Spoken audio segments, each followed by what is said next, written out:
So, you're a parent, a guardian, or otherwise in charge of a small-ish human, and that human is now interested in D&D. Naturally, you're concerned. You've heard about the demons, spells, witchcraft, and other scary things, and you don't want that anywhere near your kid, right? Well, don't be afraid and don't make a big deal of it. Let's talk about what D&D is, what to look out for, and the good things that can happen when boundaries are set properly. First and foremost, what is D&D? It's an imagination game, played around a table where one person writes or tells an interactive story that the players get to explore. While it might seem like a lot to understand, you as a concerned guardian really only need to worry about 3 core concepts. 1. Who is the Dungeon Master or the DM? 2. Is it a homebrew or a pre-written storyline? And 3. Who are the other players? So let's break these down. Number 1. Who's the Dungeon Master or the DM? Despite their intense-sounding name, a DM is basically just a storyteller, director, and manager of the game. Now, the DM does have a lot of power and control within these games, and can either choose or write a story that suits their particular interests. If you're concerned about the content of the game, having a known, trusted, or generally safe DM is probably one of the first things you want to look into. Number 2, is it a homebrew or a pre-written storyline? In D&D, DMs and players have access to official pre-written D&D adventure stories that come complete with a variety of fun characters to help, bad guys to defeat, and treasure-filled dungeons to explore. Because the company writes these, they can have some of the stuff that is likely to concern you. But that's not always the case. It really depends on the story adventure being chosen.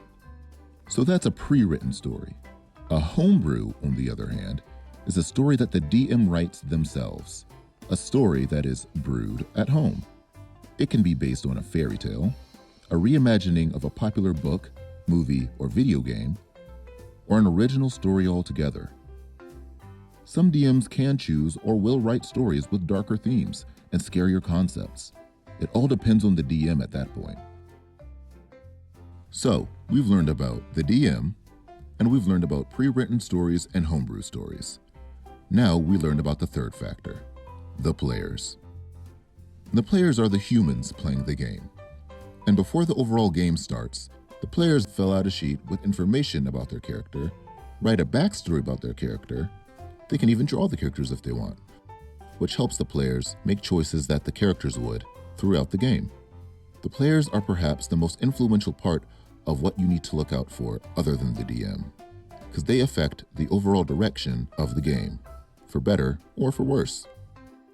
Some players may want their character to have a more intense or tragic background. It all depends on the people and what their interests are. Different people are going to want to play the game in different ways. And in a game based around imagination and choices, anything that the players choose to do and the DM allows to happen can happen. So at very least, you want to be able to trust the judgment of the kid you're allowing to play this game, or the judgment of the DM. D&D is not as scary as you may think. At its core, it's a game of social interaction and imagination. So if there are safe parameters in place, and you stay involved and calm, then D&D can be a great experience. It can teach creative problem solving, people skills, art and creativity, and is often a friendship-building opportunity for all the participants. And as with any sort of media, get informed and consume with moderation. And remember, D&D can be an exciting hobby with lots of things to learn and explore, so don't get too worried if they get kind of into it. There's a lot to do. Thanks for watching this video, and I hope it helps a bit.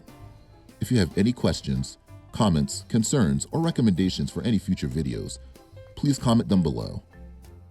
This is A-OK, and I hope you have a wonderful day.